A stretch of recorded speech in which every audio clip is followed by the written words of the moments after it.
दें जो आप माता पिता अपने बच्चों को इंजीनियर, डॉक्टर, प्रोफेशनल बड़ा बनाना चाहते हैं, थोड़ा वो स्वयं झांक कर कहते हैं कि उन्होंने अपने जीवन में कितनी पढ़ाई की है, उन्होंने अपने जीवन में कितना अचीव किया है। हम्म? प्राय वे ही लोग ये सपने दिखाते हैं जो खुद नहीं कर पाते अपनी लाइफ में। हम्म? अपने मन की अधूरी इच्छाएं बच्चों के थ्रू आप पूरा करवाना चाह रहे हो। शास्त्रों में एक शब्द आता है, अति भारारोपण। अति भार का आरोपण कर देना बहुत बड़ा ये दोष माना जाता है। उसकी क्षमता को आप देखते नहीं हो, पहचानते नहीं हो, उसकी रुचि को आपने जाना ही नहीं है, आप अपनी रुचि उस पर लाद रहे हो फोर्सफुली। फोर्सफुली तो नहीं, इनडायरेक्टली इस प्रकार से लादते हो कि बेचारा वो समझ ही नहीं पाता, क्योंकि जिससे उसने जन्म लिया है उसका विश्वास माँ के ऊपर, पिता के ऊपर इतना अधिक रहता है, वो तो मान लेता है कि मुझसे अधिक कोई यदि जान सकता है तो मेरी माँ जान सकती, मेरे पिता जान सकते हैं। मैं अपने आप को भी नहीं जानता, मुझे इतना अनुभव नहीं, मैं इतना पढ़ा लिखा नहीं हूँ, मेरी हैबिट्स क्या है, मेरी हॉबीज़ क्या है, मुझे जब खुद पता नहीं है।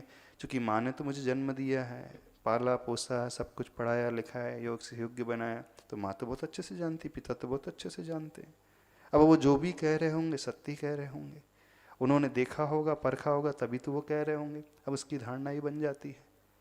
इस कारण पिता के सपने को, माँ के सपने को अपना सपना मान लेता है और फिर उसी को जीने, उसी को पाने जीवन भर जीता रहता है, उसी में दौड़ लगाते रहता है।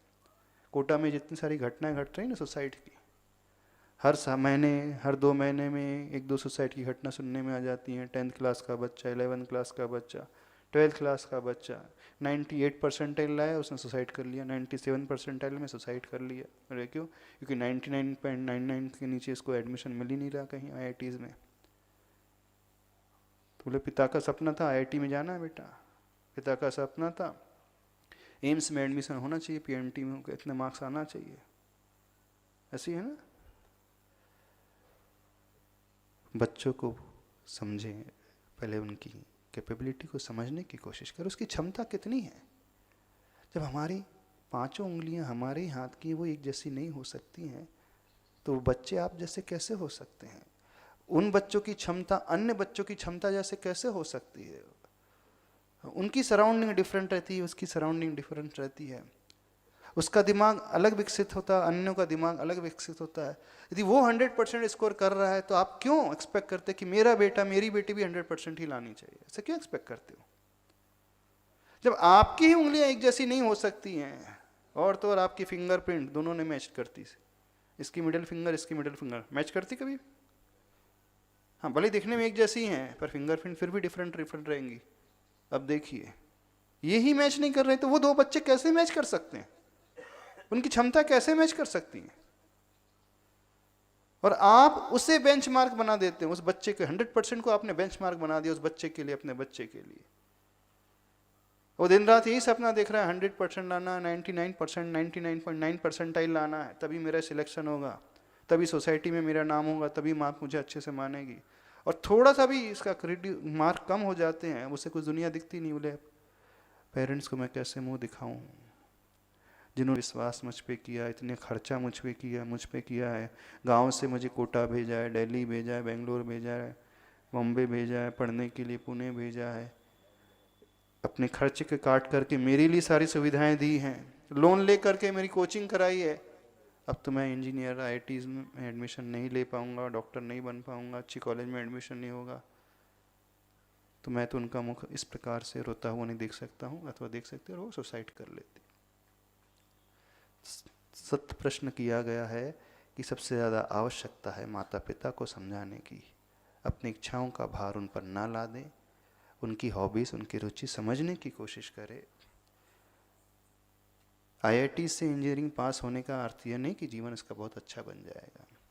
यदि कदाचित वह सिलेक्ट हो भी गया, स्कोर उसने अच्छा भी कर लिया, डिग्री पा भी ली, जॉब भी मिल जाएगी, फिर उसकी लाइफ में कुछ समय के बाद एक क्राइसिस शुरू हो जाएगा, क्योंकि वो मन के विरुद्ध जाकर के कार्य कर रहा है, इंटरेस्ट के विरुद्ध जाकर के कार्य कर रहा है, छोड़ देगा वो, अथवा वो डिप्रेशन में आ जाएगा।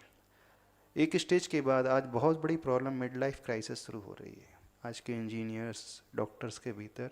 जब वो 40 के आसपास पहुंच जाते हैं, थोड़ा बहुत कमाने लगते हैं, चूँकि वो अपने इंटरेस्ट से अगेंस्ट जा कर के कार्य कर रहे हैं, फिर उन्हें फ्रस्ट्रेशन शुरू हो जाता है। बोले मैंने सोचा तो कुछ था, मेरी लाइकिंग तो कुछ और थी, लेकिन मैं कहाँ फंस गया हूँ। पैकेज बहुत अच्छा है उनका, ऐसा नहीं पैकेज कम है, पैकेज भी आ रहा है, पैसा भी आ रहा है, सुविधाएं भी आ रहा है, सब कुछ है, लेकिन उनकी लाइफ में सेटिस्फेक्शन नहीं, खुशियाँ नहीं है। फिर वो उस स्टेज में जाकर के डिप्रेशन में के शिकार हो जाते हैं, फिर वहाँ परेशान हो रहते हैं। तो आप क्यों अपने बच्चों का जीवन खराब करना चाहते हैं? आप अपने बच्चे को इंजीनियर बनाना चाहते हो कि सुखी इंसान बनाना चाहते हो? क्या बनाना चाहते हो? पहले ये तो डिसाइड करें। एक अच्छा व्यक्ति बनाना, ये एम होना चाहिए, अच्छे से वो जीवन जी सके, दुनिया के लिए, सोसाइटी के लिए कुछ कर सके, तब तो जीवन है।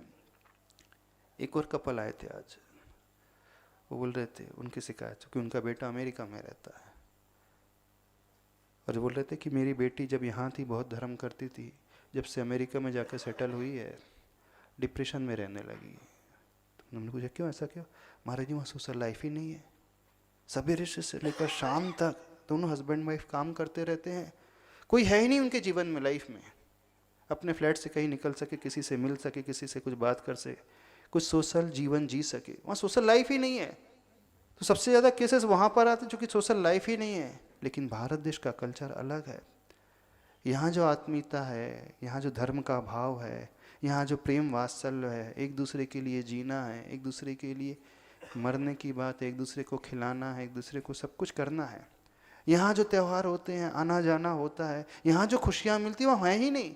पैसा तो बहुत है वहाँ पर, लेकिन मन का सेटिस्फेक्शन नहीं है, खुशियाँ नहीं है, आंतरिक सब खुशियाँ। तो पैसा उन्होंने बहुत कमा लिया, उस बेटी ने कमा लिया, लेकिन वो डिप्रेशन के शिकार हो चुकी है।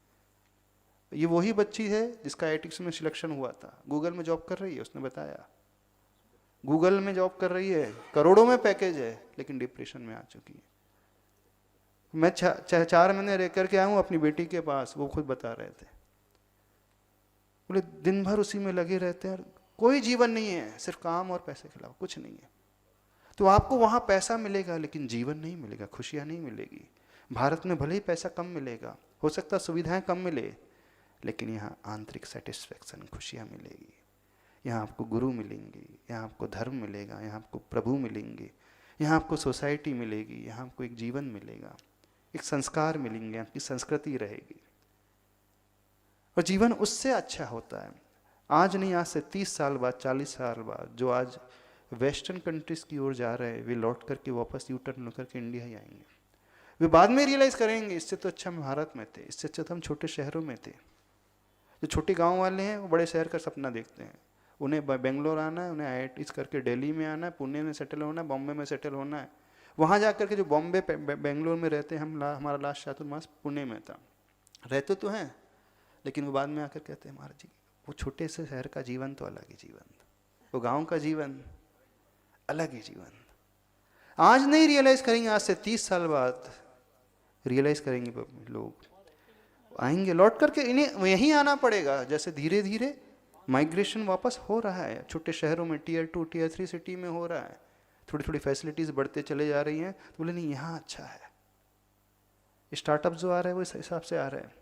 तो बाद में रियलाइज़ करेंगे, लौट करके आएंगे ही आएंगे, यहीं आना पड़ेगा, क्योंकि जो कल्चर यहाँ का है, छोटे गाँव का है, कस्बे का है, छोटे शहरों का है, जो आनंद है, जो खुशियाँ छोटे छोटे कार्यों में मिलती हैं, वो बड़े शहरों में, विदेशों में कभी मिल ही नहीं सकती।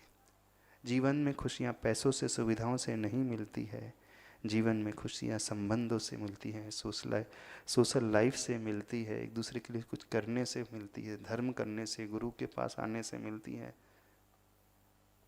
40 साल के बाद, 50 साल के बाद फिर व्यक्ति फ्रस्ट्रेट हो जाता है, फिर उसे वो पैसा ही काटता है, बोलता है नहीं, लौट करके फिर वो गाँव आते हैं थोड़े दिन के लिए, तभी सुधर जाए, समझ जाए।